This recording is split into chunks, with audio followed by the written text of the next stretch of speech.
Bom dia, amados irmãos. Um bom dia cheio de alegria, com fé para vencermos essa pandemia. A lição de hoje, na revista Compromisso, da editora Convicção, é a lição número 3. Gálatas, capítulos 1 a 3. O justo viverá da fé. Hoje nós vamos ter oportunidade de verificar certos extremos que acontecem na história bíblica. Do nada, Deus fez tudo. Certo? Vocês lembram disso? Pegar Saulo de Tarso, um caçador de cristãos, legalista por natureza, e transformá-lo no mais fervoroso divulgador da fé cristã, é algo grandioso demais. Nós precisamos conhecer melhor a vida desse apóstolo, desse servo de Deus. E na lição de hoje, no livro de Gálatas, nós temos muita coisa boa a aprender. Vamos em frente? O justo viverá da fé. Objetivos. Nós precisamos saber, compreender que agradar a Deus é viver na fé, pela fé e com fé. Saber, compreender que pela fé nós fomos libertos do pecado e de todo o legalismo. Nós precisamos fazer. Como fazer? Vivenciando a nossa fé em todos os aspectos e sentidos da nossa vida. Tá certo? Nós devemos promover como um compromisso inegociável. Você assume esse compromisso e não sai dele, não muda, nada pode te afastar dele. A obediência pela fé à verdade salvadora do Evangelho. Amém? Vamos adiante. Olha como é entendido o livro de Gálatas. É a carta magna da liberdade cristã. A carta magna é usada também para designar a Constituição das Nações. É a carta maior, é a lei maior da liberdade cristã, especificamente nesse caso. Palavra-chave: libertação da lei. Esse ponto é muito importante. Verso-chave, Gálatas 2, 19 e 21. Porque eu, mediante a própria lei, morri para a lei, a fim de viver para Deus. Olha que decisão de Paulo. Estou crucificado com Cristo, logo, já não sou eu quem vive, mas Cristo que vive em mim. Notem que ele era perseguidor dos seguidores de Jesus Cristo. Aqui ele já assumia que Cristo vivia nele.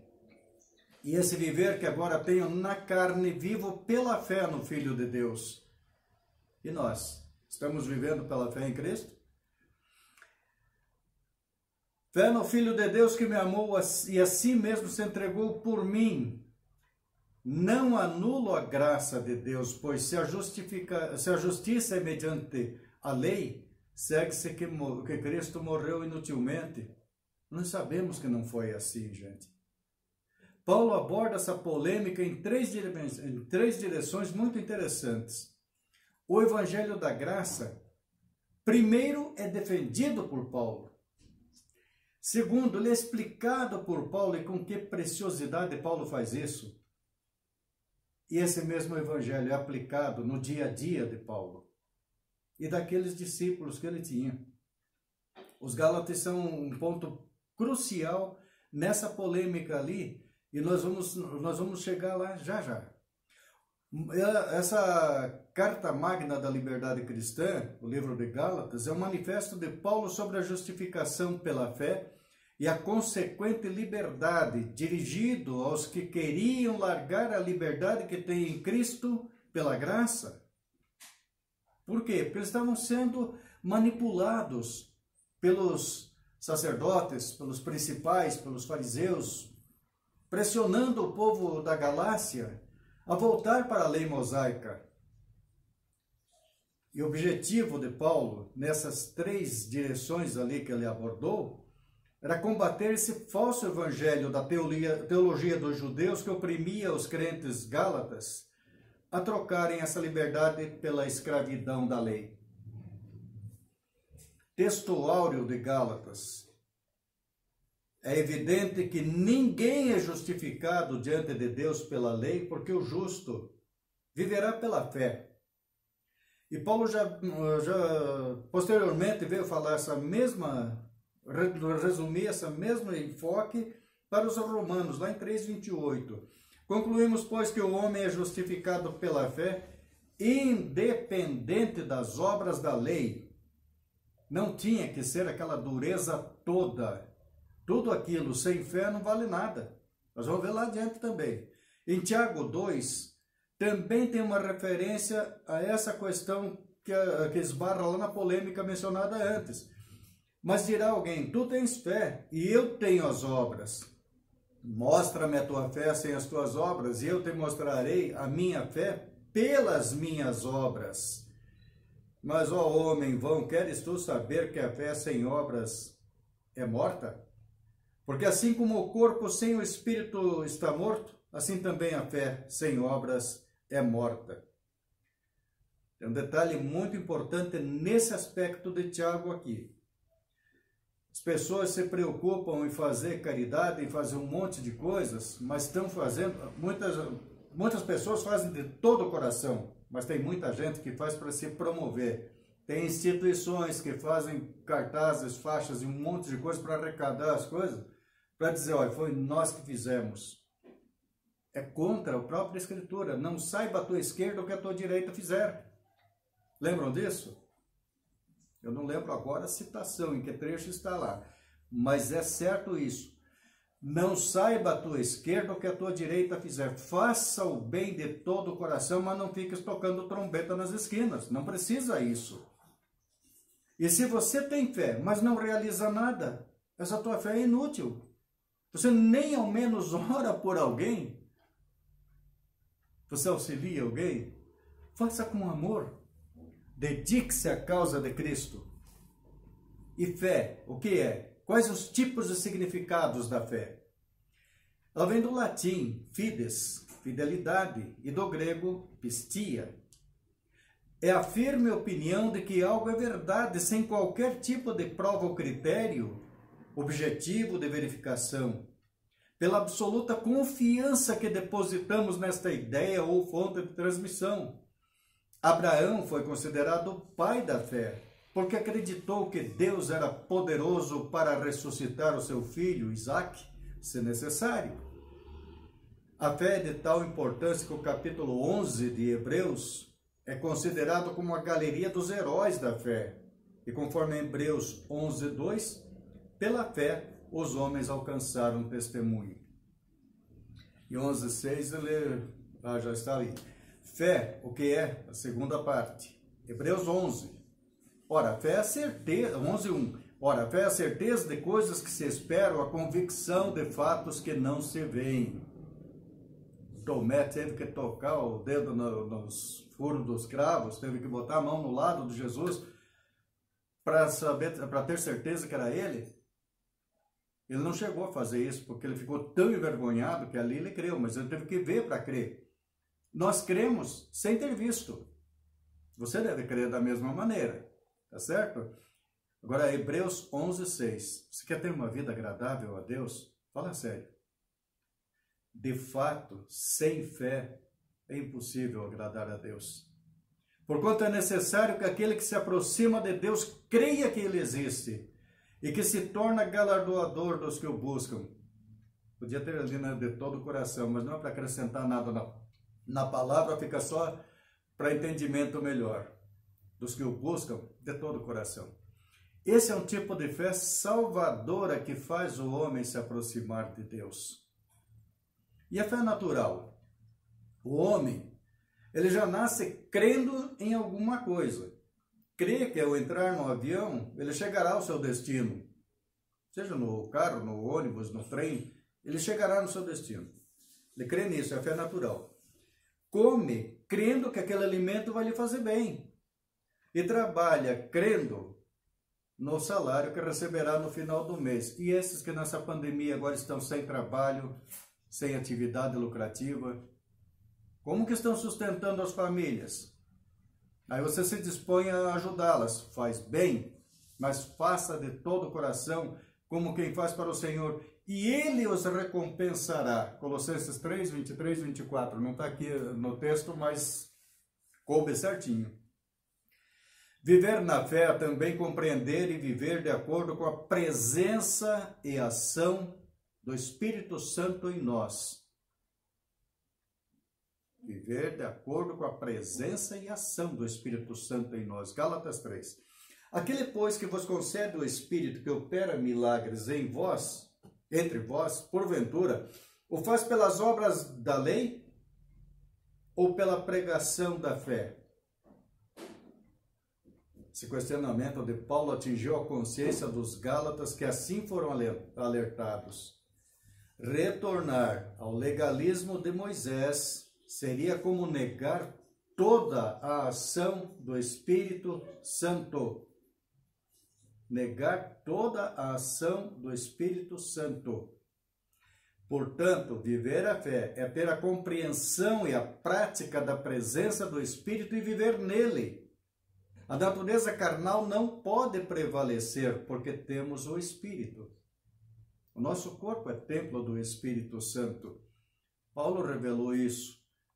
Nós devemos preservar nosso corpo, não para ficar sarado, para ficar atlético, para ficar atraente, para ficar com uma estrutura bonita, que agrade aos olhos dos outros. Não.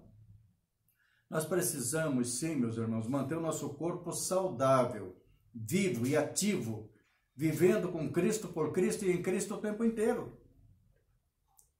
Guiados, naturalmente, pelo Espírito Santo, inspirados por Ele.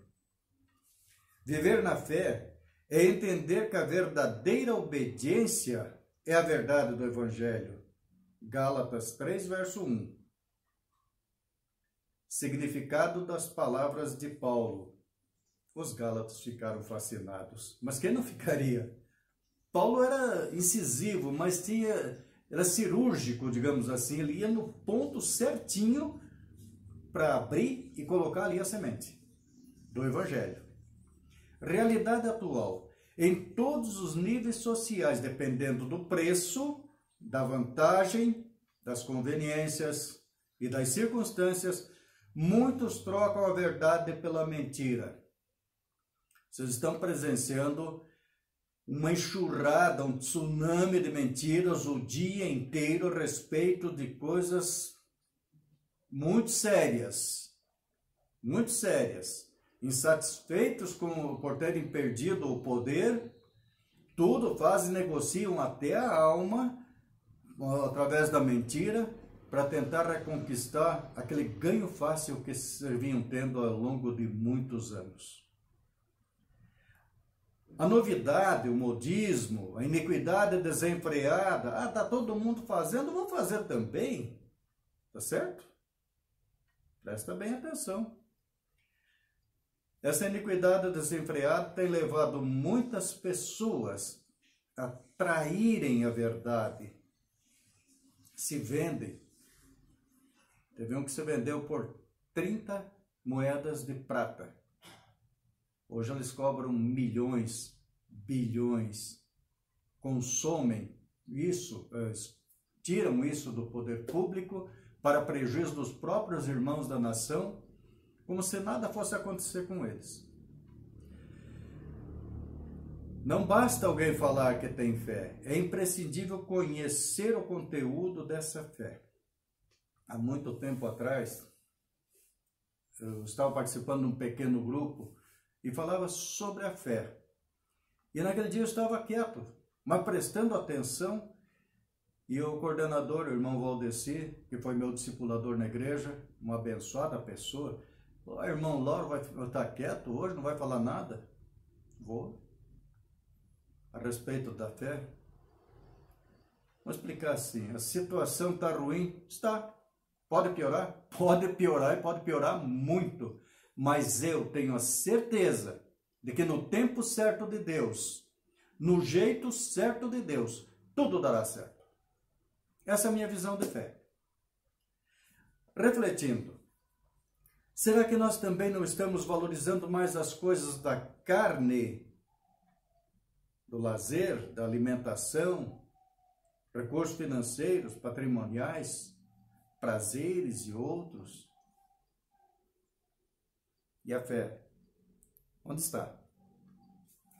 Viver na fé traz entendimento da importância do resgate da maldição da lei. Maldição da lei, veja só. Gálatas 3,13. Cristo nos resgatou da maldição da lei, fazendo-se Ele próprio maldição em nosso lugar. Porque está escrito: maldito todo aquele que for pendurado em madeiro, crucificado. Mas Ele foi crucificado no meu lugar. Eu sou pecador, Ele não. Mas Ele veio para derramar aqui todo o sangue que Ele recebeu de Maria, que Ele era o verbo feito carne, mas recebeu o sangue de Maria, recebeu o leite de Maria, se alimentou dos alimentos da terra, mas tudo isso foi ficando pelo caminho. Só que o sangue que Ele tinha, que era a essência da vida corporal dele, Ele verteu todo no madeiro, naquela cruz, para nos limpar de todo o pecado. Você crê nisso? Se você não crê, é bom começar aqui, porque eu creio, de todo o coração. Alerta, não há porquê o novo carregar sobre si coisas velhas, consequência da antiga dispensação da lei. Não podemos repetir os mesmos erros dos Gálatas. Erros que Paulo advertiu para não cometer, de voltar à lei mosaica. A lei, por si só, não salva. Olha o que está escrito embaixo. O sangue de Jesus é mais poderoso do que qualquer tipo de maldição. Creia nisso, meu irmão. Creia nisso, minha irmã. Amém? Gálatas 3:24. Viver na fé faz entender que a lei é boa quando é entendida como aio. Aio não é a pronúncia errada de alho. Aio, aquele que ensina, o pedagogo. A tarefa limitada e temporária da lei era nos conduzir à fé. Os judeus conheciam todo o Pentateuco de ponta a ponta, detalhe por detalhe, fazem isso até hoje. Até os 14 anos tem que decorar esses 5 livros. E para eles é tudo. Uma pena, porque ali apontava para algo muito maior. Muito maior. A vida, morte e ressurreição de Cristo foi um grandioso evento sem precedentes na história. Mas ainda não é o maior. Ainda não é o melhor. O melhor está por vir sim, e virá quando Jesus voltar sobre as nuvens, com poder, grande glória. Amém? Vamos adiante. A questão daquele povo lá, da dureza daquele coração. Isaías 29, 13 a 16, já havia alertado aquele povo com a palavra de Deus, profética. E isso veio se cumprir depois. Porque aliás, se cumpriu ali, continua se cumprindo hoje. Porque o Senhor disse: pois que este povo se aproxima de mim, e com a sua boca e com os seus lábios me honra, mas o seu coração se afasta para longe de mim. E o seu temor para comigo consiste só em mandamentos de homens, em que foi instruído. Portanto, eis que continuarei a fazer uma obra maravilhosa no meio deste povo, uma obra maravilhosa e um assombro, porque a sabedoria dos seus sábios perecerá, e o entendimento dos seus prudentes se esconderá. E que obra maravilhosa foi essa? Foi a obra que Jesus fez, com um destaque extraordinário em Cafarnaum, onde ele fazia aquelas maravilhas dele, e o povo obcecado pelos ganhos daquela cidade comercial, simplesmente não via o que estava acontecendo. Ele até fala, Cafarnaum, se Sodoma tivesse acontecido as maravilhas que acontecem aqui, Sodoma ainda existiria. Se em Gomorra tivesse acontecido as maravilhas que acontecem aqui, Gomorra também existiria. Mas eles não veem essas maravilhas de Deus. Não veem porque está escrito também que eles não veem. Eles não devem ver. Veja ali, ó. Ai dos que querem esconder profundamente o seu propósito do Senhor e fazem suas obras às escuras e dizem: quem nos vê? E quem nos conhece? Está fechadinha dentro do quarto, acho que não vê? Deus sabe tudo. Antes de você pensar, antes de eu pensar o que eu vou falar, Ele já sabe o que eu vou falar. E olha o que foi dito mais para aquele povo lá. Vocês pervertem tudo, como se o oleiro fosse igual ao barro, e a obra dissesse do seu artífice: não me fez. E o vaso formado dissesse do seu oleiro: nada sabe. Pense bem, nós fomos feitos de barro, nós somos vasos onde habita o Espírito Santo, mas existem muitos vasos de honra, aliás, poucos vasos de honra e muitos vasos de perdição, por aquela iniquidade que nós vimos antes e por todo esse ensino distorcido que durante séculos vem se repetindo. Vamos adiante? Voltando no caso da lei mosaica, a lei existe para apontar, para conduzir a Cristo, jamais igualar ou substituir Jesus. A lei é fria, é dura, ok? Mas é lei. Viver na fé faz entender a nossa condição de iguais no reino, Gálatas 3, verso 28.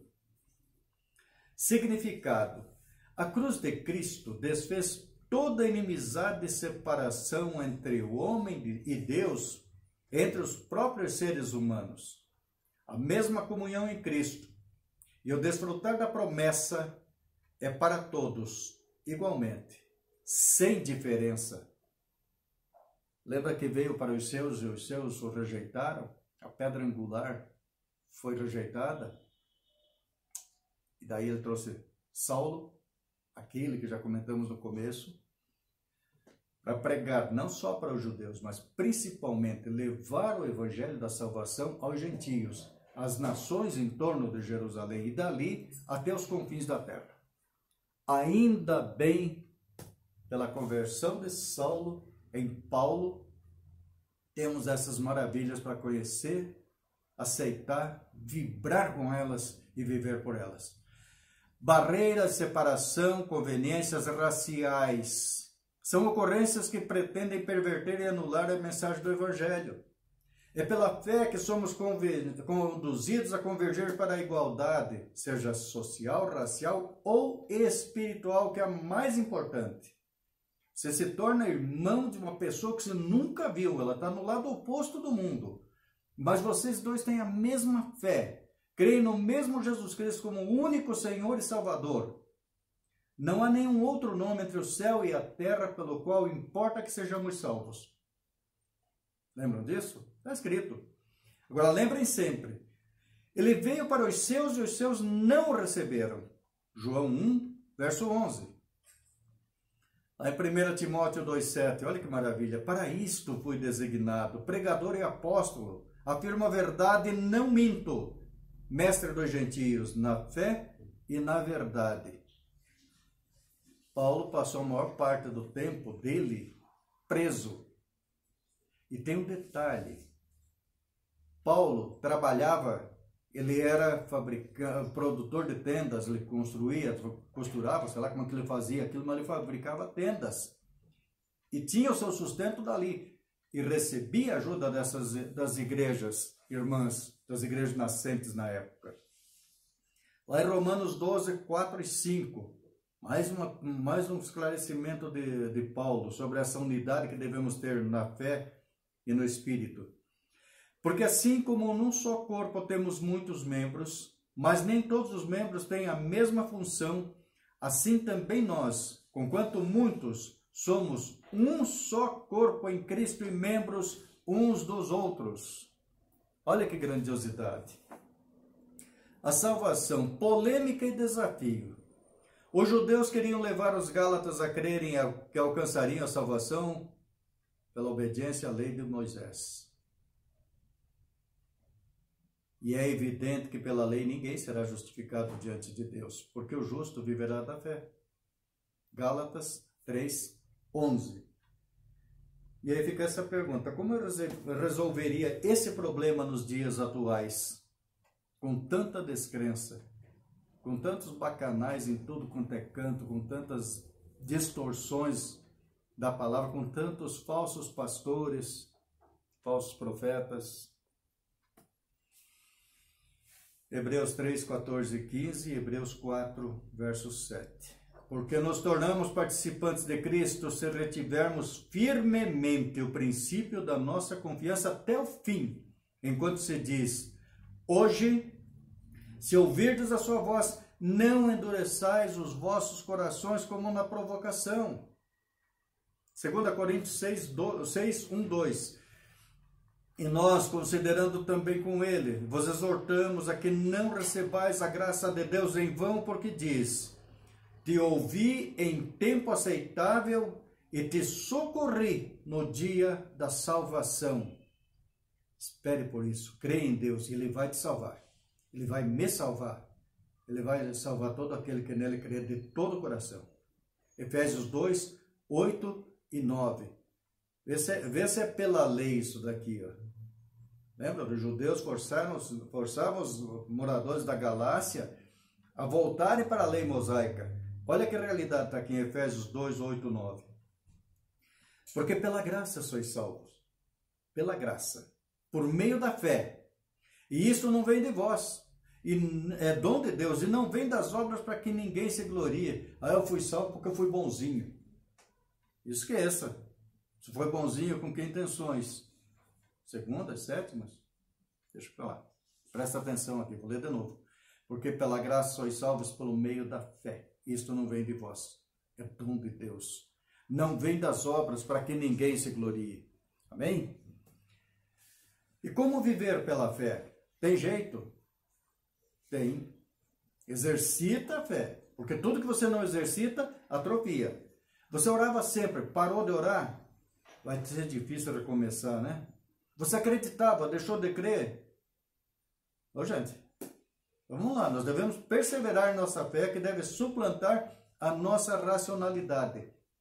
Não é a minha mente que vai resolver os problemas. Tem muita situação que eu me prostro diante de Deus e Ele tem nos socorrido, tem nos dado o suporte que precisamos. Porque Ele nos ama apesar de nós. Segundo item, desenvolver e aprofundar a nossa constante dependência de Deus. Terceiro, realizar e promover incansavelmente todas as boas novas da salvação. Fale de Jesus, fale da missão de Jesus, mas também viva confiando nessa palavra da salvação, buscando essa salvação pela fé que você deve ter no teu coração. Amém? Aí nós estaremos evangelizando, mais pelas atitudes do que com palavras, e sendo nós, templos do Espírito Santo, vivendo dessa maneira, seremos igrejas vivas e itinerantes, a caminho do grande encontro com Jesus. Quarto ponto, manter compromisso inegociável e inabalável a obediência à verdade do Evangelho de Jesus. Gente, essa foi a nossa aula de hoje. E eu espero ter passado para vocês o melhor do que eu pude entender, do que eu pude aprender, porque cada aula que eu dou, eu sempre digo isso, eu não ensino nada a ninguém, eu aprendo muito mais, porque eu estou conversando com muita gente que sabe tudo da Bíblia, mas de repente tem um pontinho ali que deu um lampejo. Tenha uma santa e abençoada semana na presença de Jesus Cristo, com fé e com alegria, passando por cima dessa pandemia. Um grande abraço para vocês. Fiquem na paz. Amém?